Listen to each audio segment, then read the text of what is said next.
आज हम अध्याय 8 शुरू करते हैं। इसमें दो भाग हैं। पहले भाग में तुलसीदास जी की जो एक रचना है कवितावली, उससे दो कवित्व और एक सवैया लिया गया है। तो पहले भाग में तुलसीदास जी की जो रचना है कवितावली, उससे दो कवित्व और एक सवैया लिया गया है।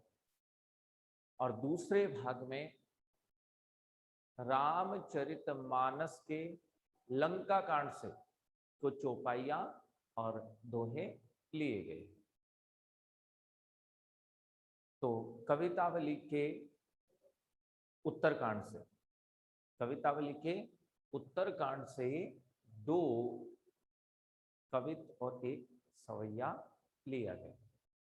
अब बात यह आती है कि एक कवित्व और सवैया क्या होता है। तो सबसे पहले तो हम बता दें, कवित्व और सवैया है ये वार्णिक छंद होते हैं। हम छंद पहले पढ़ चुके हैं। कवित्व और सवैया वार्णिक छंद होते हैं, वर्णों के आधार पर इनकी रचना होती है। अगर 31 वर्णों का कोई छंद आता है जिसमें 31 प्रत्येक लाइन में 31 वर्ण हो, तो भी वो कवित्व होता है। अगर 32 वर्ण आते हैं प्रत्येक पंक्ति में, तो भी वो कवित्व होता है। क्योंकि कवित्व दो प्रकार के होते हैं। 31 वर्ण वाला भी कवित्व होता है, जिसको हम घनाक्षरी कवित्व कहते हैं, और एक 32 वर्णों वाला होता है जिसे हम रूप घनाक्षरी नाम का कवित्व कहते हैं। हमारे लिए इतना जानना काफी है कि अगर प्रत्येक पंक्ति में 31 वर्ण आते हैं तो भी कवित्व कहलाता है वो छंद, और अगर 32 वर्ण आते हैं तो भी वह कवित्व कहलाता है। आज हम कवितावली के दो कवित्व पढ़ेंगे।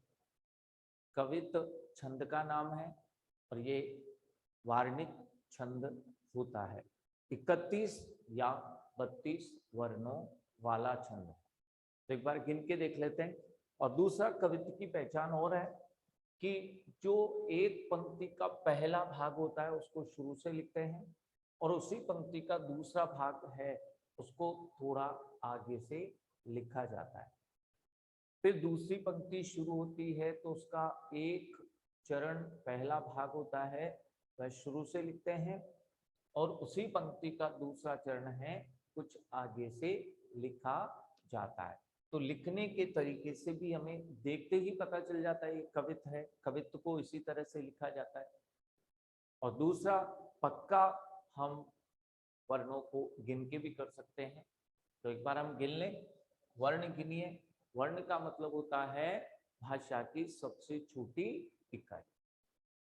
जो पूरा वर्ण है, पूरा का मतलब जिसमें स्वर या तो स्वर हो या अगर व्यंजन है तो उसमें कोई स्वर जुड़ा हुआ हो, उसे हम वर्ण कहेंगे। आधा अक्षर जो है उसे वर्ण नहीं कहेंगे। आधा अक्षर वर्ण नहीं होगा। आधे अक्षर को नहीं गिनेंगे। ठीक है, गिन के देख लीजिए। 1 2 3 4 5 6 7 8 9 10 11 12 13 14 15 16। अभी लाइन पूरी नहीं हुई है, देखो पूर्ण विराम यहाँ है।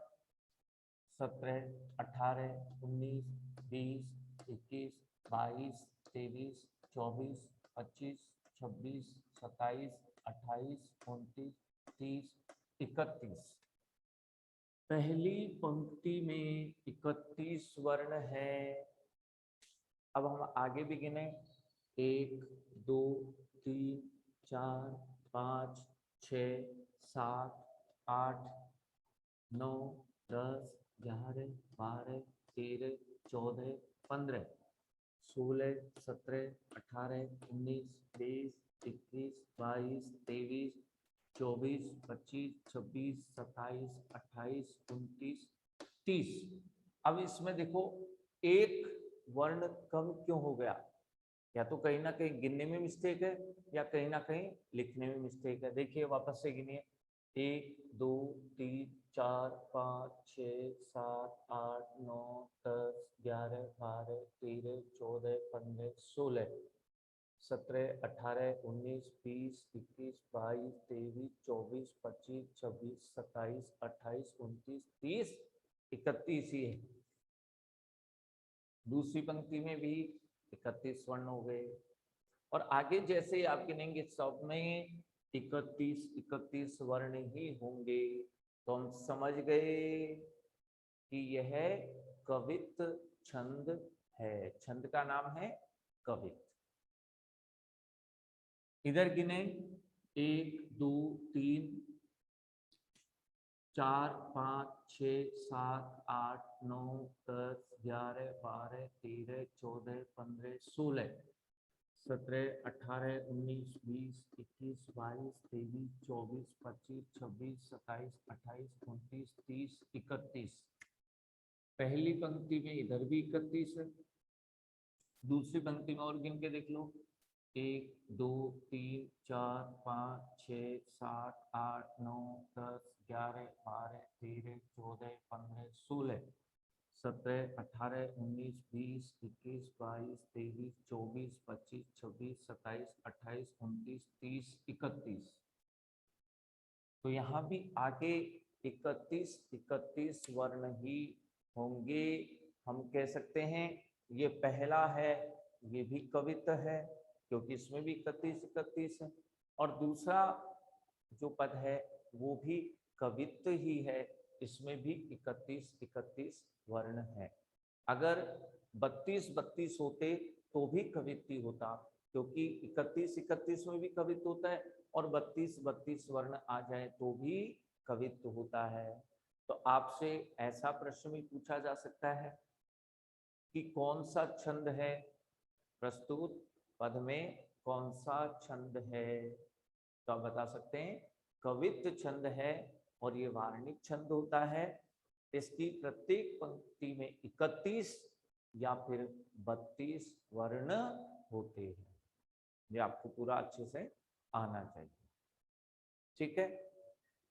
पहला जो कवित्त है इसमें भुखमरी का वर्णन किया गया है।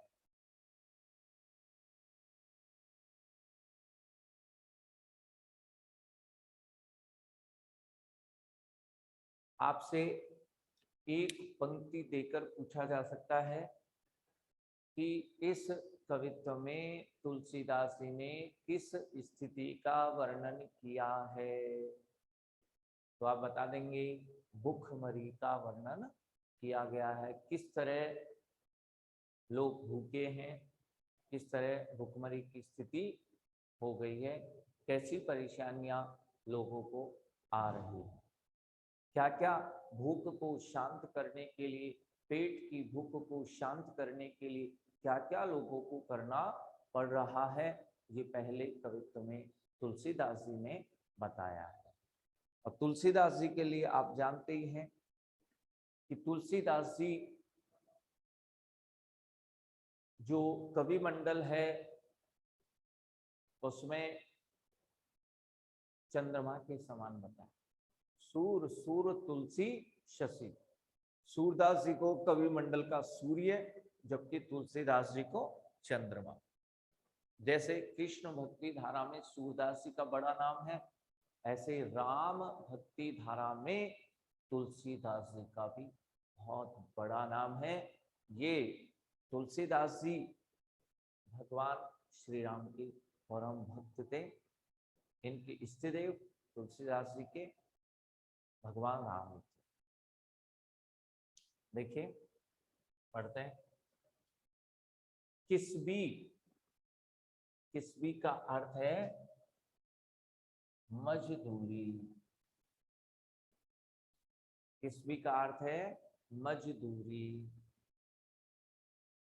किसान कुल, किसान का कुल, किसान का वंश, तो केवल आप किसान ही अर्थ लगाएंगे इसका। वणिक, वणिक यानी व्यापारी, वणिक का अर्थ होता है बनिया, जिसको हम व्यापारी के नाम से भी जानते हैं। भिखारी, भाट, भाट ये होता है जो गाने बजाने का काम करते थे। पहले राजा के दरबार में होते थे और वहां भी ये गाने बजाने का काम करते थे। आज भी अगर कोई भाट है तो उनमें अधिकांश गाने बजाने का ही काम करते हैं। तो भाट एक विशेष वर्ग होता था जो गाने बजाने का काम किया करता था। चाकर, चाकर का अर्थ है नौकर। चपल नट यानी चंचल नट, नट होता है जो नाटक दिखाता है। चोर को आप जानते हैं। चार का अर्थ होता है दूत,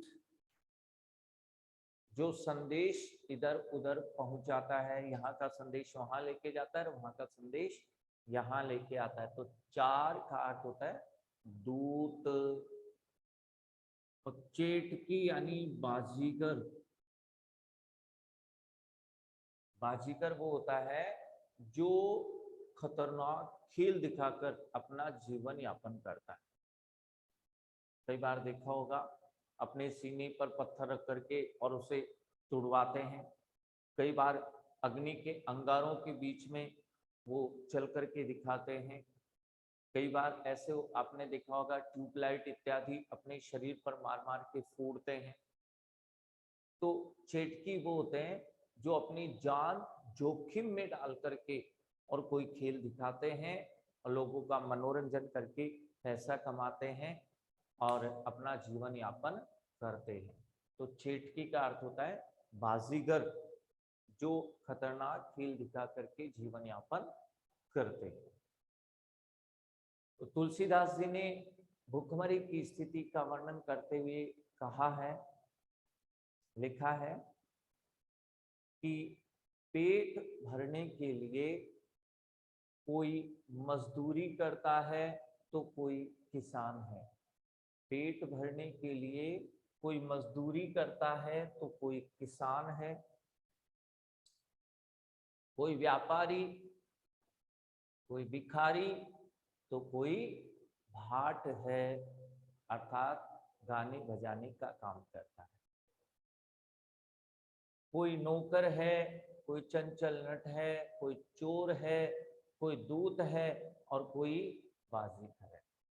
पेट भरने के लिए कोई मजदूरी करता है तो कोई किसान है, वो खेती करता है। कोई व्यापारी है, कोई भिखारी है और कोई भाट यानी गाने बजाने का काम करता है। पेट भरने के लिए ही कोई नौकर है, कोई चंचल नट है, कोई चोर है, चोर भी अपना पेट भरने के लिए चोरी करता है। कोई चोर है, कोई दूत है और कोई बाजीगर है जो अपना पेट भरने के लिए खतरनाक खेल वह दिखाता है। तो ये पेट भरने के लिए सारे लोग कुछ ना कुछ कर रहे हैं। पेट को पढ़त, यहाँ पढ़त यानी पढ़ना, पढ़ने से पहले लिख लो भरने के लिए, पढ़ने से पहले लिख लो भरने के लिए। पेट भरने के लिए कोई पढ़ते हैं कि ठीक है आज हम मेहनत कर लेते हैं, अच्छे से पढ़ लेते हैं और फिर हमें एक अच्छी नौकरी मिल जाएगी, हमें एक अच्छी सर्विस मिल जाएगी, हमें एक अच्छा पद मिल जाएगा। तो पेट भरने के लिए कोई पढ़ते हैं। गुण घड़त, गुण को आप गुण कर लीजिए। गुण घड़त यानी सीखते हैं।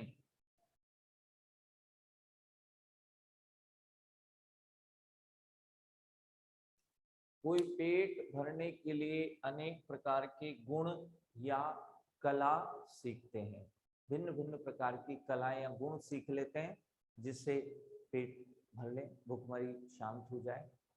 और कोई चढ़त गिरी, कोई पहाड़ों पर भी चढ़ते हैं। ये जो पर्वतारोही होते हैं वो ऊंचे ऊंचे पहाड़ों पर चढ़ते हैं केवल अपने पेट भरने के लिए, उसके बदले में उन्हें सैलरी मिलती है, वेतन मिलता है।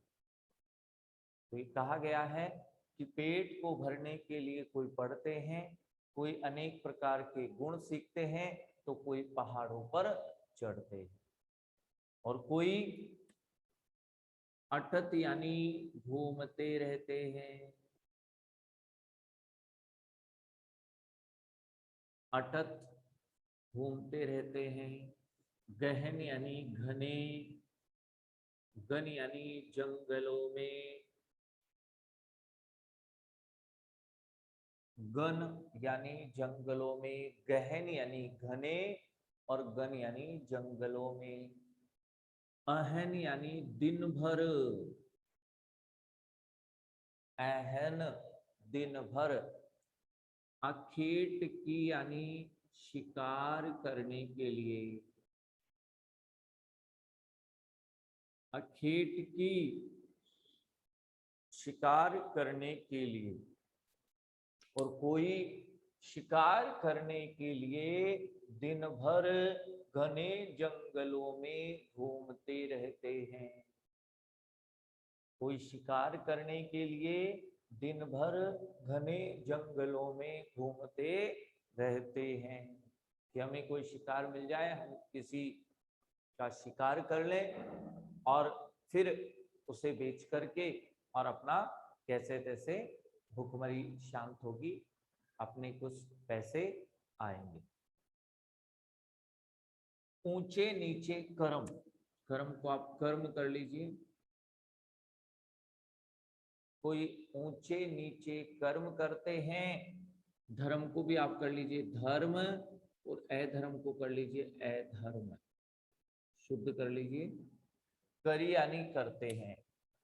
कोई पेट भरने के लिए ऊंचे नीचे कर्म करते हैं। ऊंचे नीचे का मतलब अच्छे या बुरे, ऊंचे नीचे कर्म करते हैं। कोई धर्म से अपना पेट भरता है, धर्म करके, धर्म का आचरण करके, और कई ऐसे हैं जो अधर्म करके अपना पेट भरते हैं, पाप कर्म करके अपना पेट भरते हैं। तो पेट भरने के लिए कोई ऊंचे नीचे कर्म करते हैं, कोई धर्म अधर्म भी करते हैं। पेट ही को पचत, पचत यानी भरने के लिए।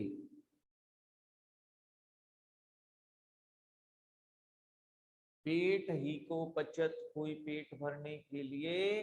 बेचत बेटा बेटकी, बेटकी यानी बेटी, बेटकी यानी बेटी।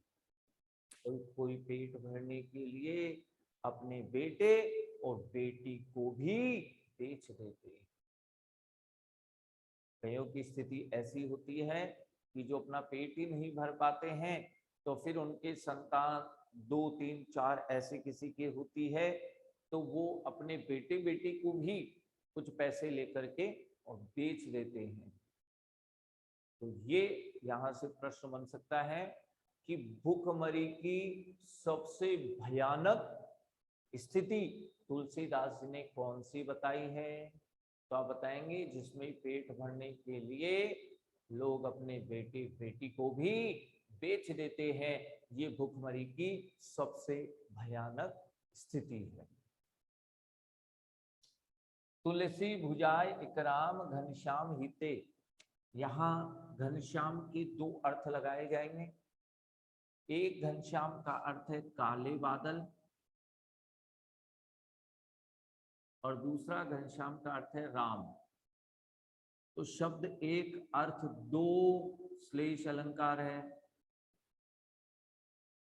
नोट कर लीजिए, घनश्याम इस एक शब्द के 2 अर्थ हैं, काले बादल और कृष्ण ही राम, क्योंकि तुलसीदास जी राम भक्त थे। तो यहाँ घनश्याम का मतलब कृष्ण नहीं है, राम है।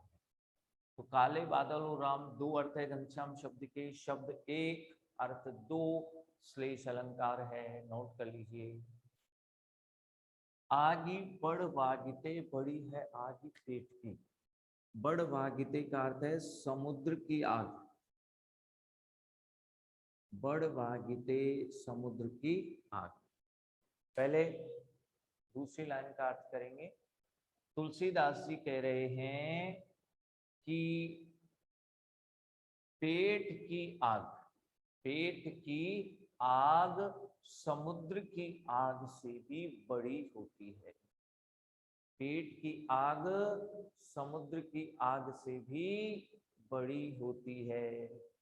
पेट की आग समुद्र की आग से भी बड़ी होती है, क्योंकि समुद्र की आग को, समुद्र की आग को काले बादल बुझा देते हैं।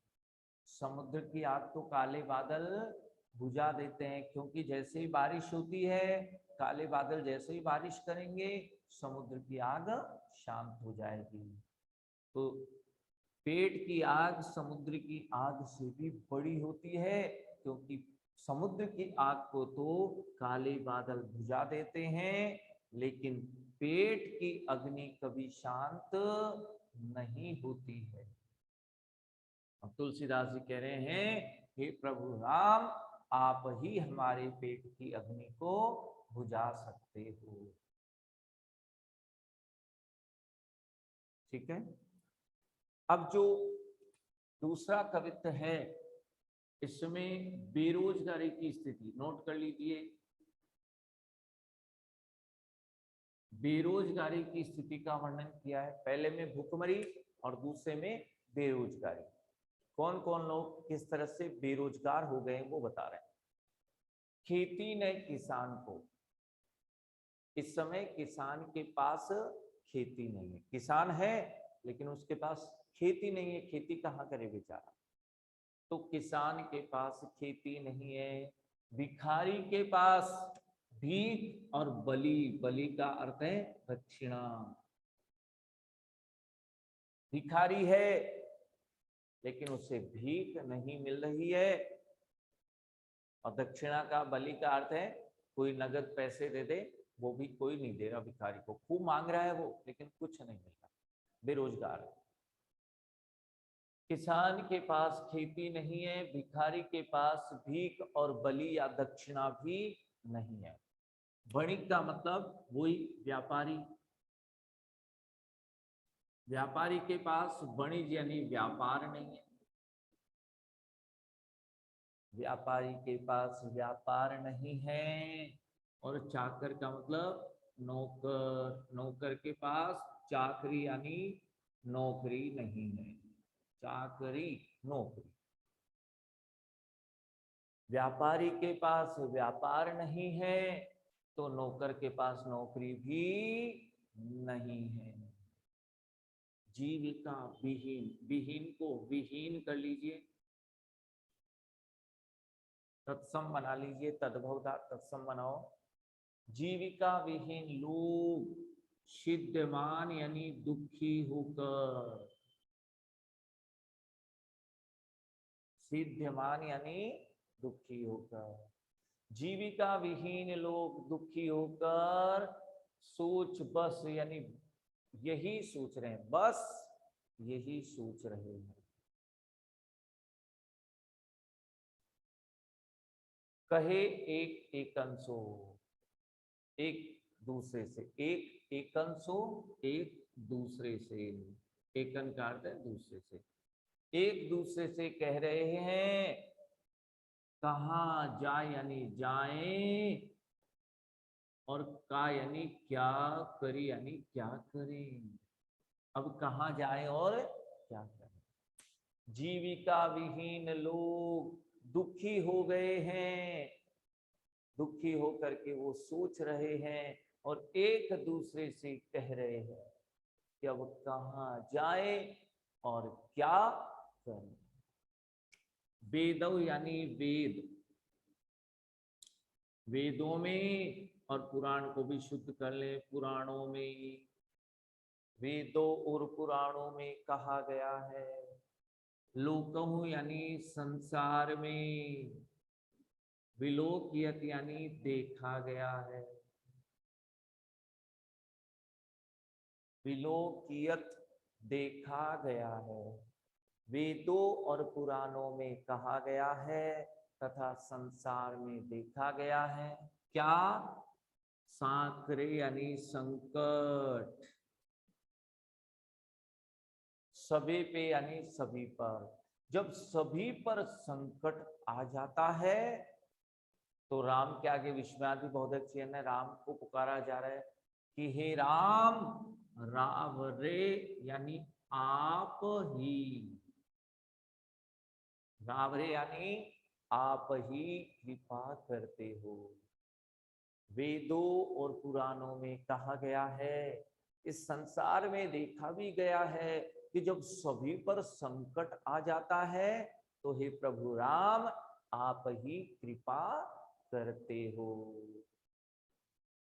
दारिद्र दशानन, दारिद्र यानी गरीबी, और दशानन यानी रावण, गरीबी रूपी रावण। तो देखो गरीबी की तुलना रावण से कर रहे हैं, जिसकी तुलना जिससे करें इनके बीच में कोई शब्द या शब्दांश नहीं आया है। नोट करें, रूपक अलंकार है। दारिद्र दशानन में रूपक अलंकार है। गरीबी रूपी रावण ने दुनिया यानी दुनिया को, दबाई यानी दुखी कर दिया है, इस दुनिया को दुखी कर दिया है।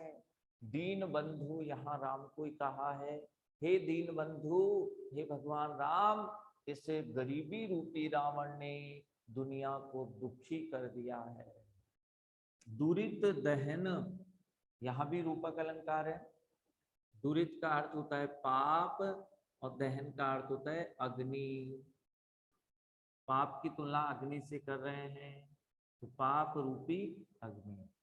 इस पाप रूपी अग्नि को देखकर तुलसीदास जी कह रहे हैं कि मैं भी हाहाकार करने लगा हूं।